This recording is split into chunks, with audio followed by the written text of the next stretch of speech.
Taman Gantung Babilonia sebagai salah satu dari 7 keajaiban dunia kuno. Arsitekturnya ibarat bumi yang telah ditumpuk dan ditanami dengan berbagai jenis pohon yang berbeda bentuk dan ukuran. Sebuah kelompok arkeolog Jerman menghabiskan 20 tahun di sana pada pergantian abad ke-20. Dibangun pada abad ke-7 sebelum Masehi, hampir 100 tahun lebih awal dari yang diperkirakan oleh para sejarawan. Para arkeolog menemukan bukti sekrup perunggu besar yang bisa membantu memindahkan air dari sungai Efrat ke Taman Gantung. Ternyata sebuah situs penggalian di dekat Mosul berada di sebuah bukit bertingkat, seperti yang pernah dijelaskan oleh para sejarawan Yunani dalam catatan sejarah mereka.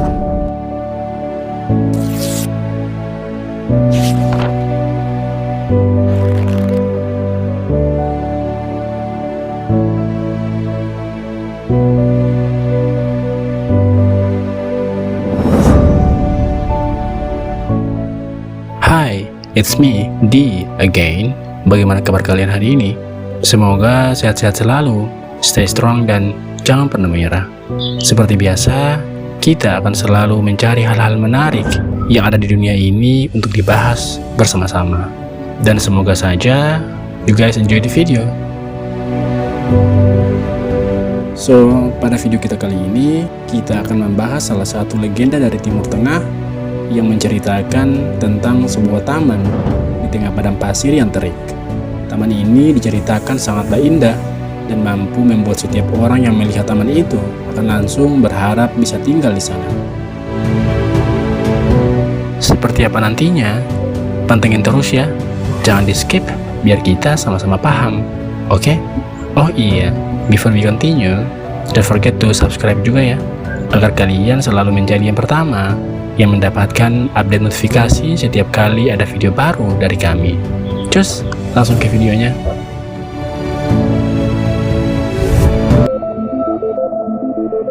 Bayangkan dirimu bepergian melalui gurun yang sangat panas dan terik di Timur Tengah, seperti fata morgana berkilauan yang naik dari lantai berpasir.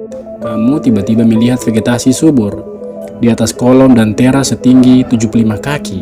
Banyak tumbuhan menjalar, tanaman herbal, dan pohon-pohon lainnya yang nampak ada di bangunan tersebut.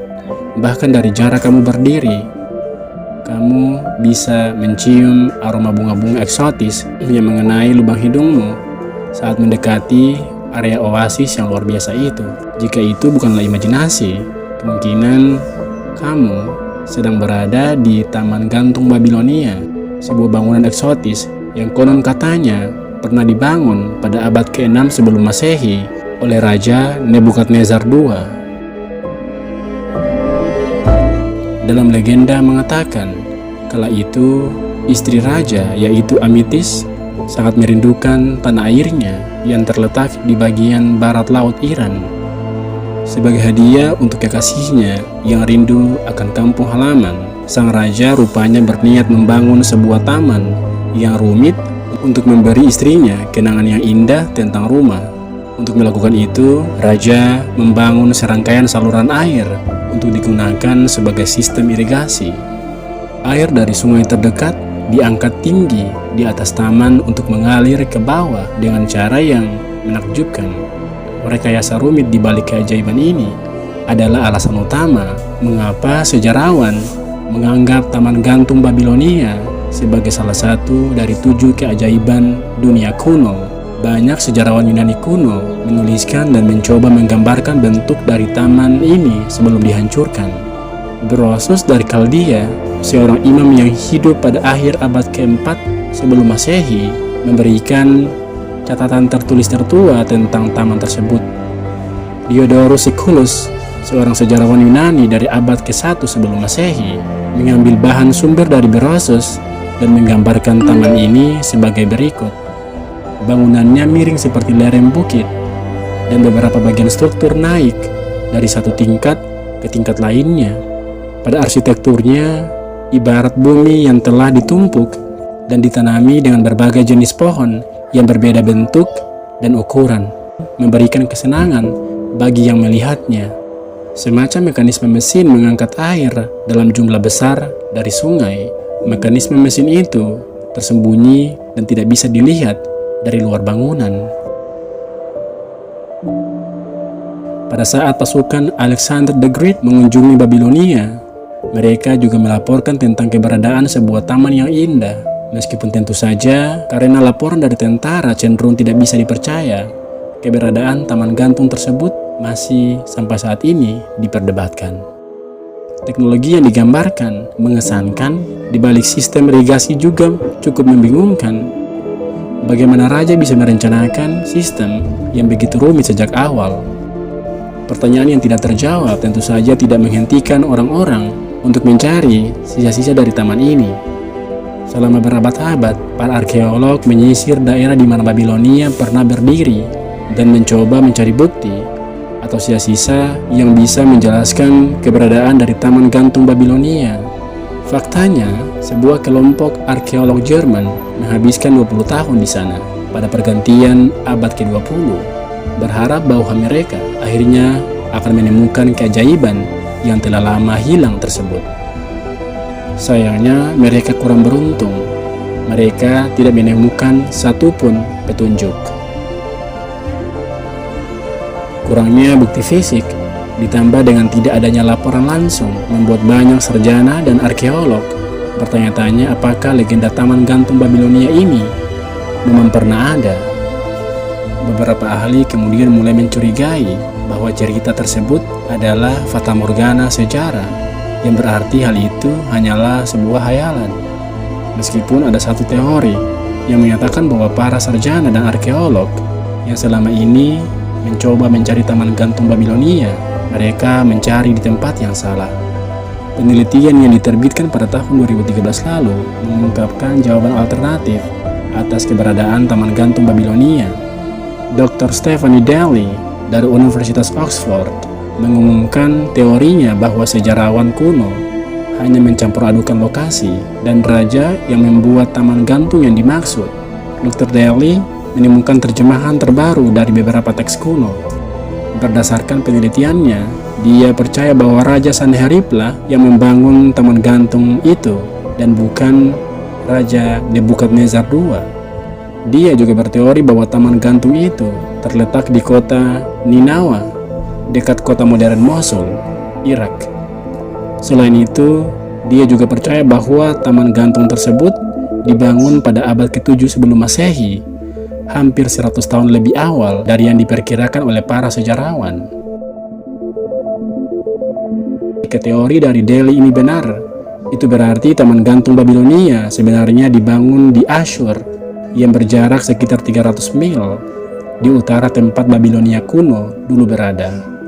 Yang cukup menarik adalah penggalian di dekat Mosul tampaknya mendukung klaim Daly.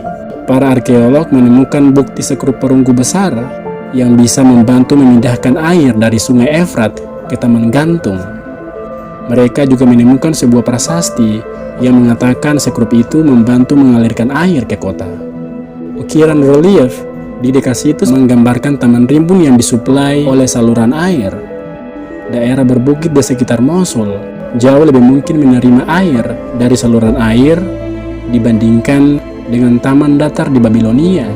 Daly lebih lanjut menjelaskan bahwa Asyur menaklukkan Babilonia pada abad ke-689 sebelum Masehi.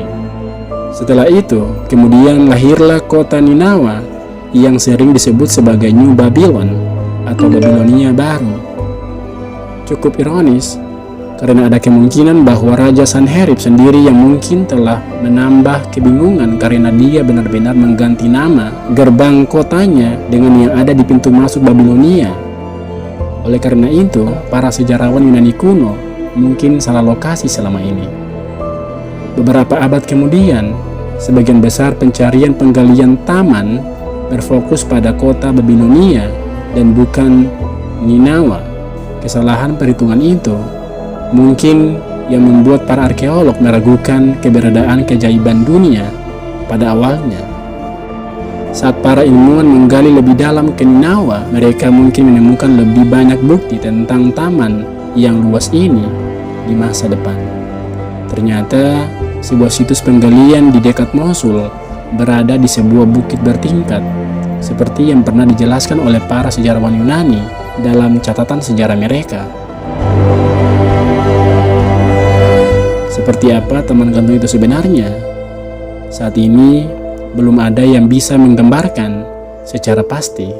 Beberapa catatan sejarah memang menjelaskan secara lisan, namun tidak ada gambar yang ditemukan dan menunjukkan bentuk taman gantung secara nyata. Nah, itulah akhir dari pembahasan kita pada video kali ini. Jadi, karena sampai saat ini belum ada bukti yang secara jelas menggambarkan tentang taman gantung Babilonia, pertimbangkanlah dulu untuk mengunjungi kebun bunga setempat atau kebun milik orang dan duduklah di antara dataran yang rimbun dan semak-semak yang dipangkas dengan rapi. Kemudian tutuplah matamu dan bayangkan perjalanan kembali ke 2500 tahun yang lalu, ke zaman para raja dan peradaban kuno. Itu. Selebihnya hingga saat ini masih menjadi misteri. Kalau ada detail-detail kecil yang tidak ada pada pembahasan kita kali ini, feel free untuk ditambahkan di kolom komentar di bawah ya. Bagaimana menurut kalian? Berikan selalu pendapat-pendapat terbaik kalian terkait pembahasan kita kali ini. But in the end, I hope you guys enjoy the video. Don't forget to like the video and subscribe juga untuk selalu mendapatkan notifikasi setiap kali ada video baru dari kami. Now it's time for me to sign out. My name is D. Stay safe and until next time.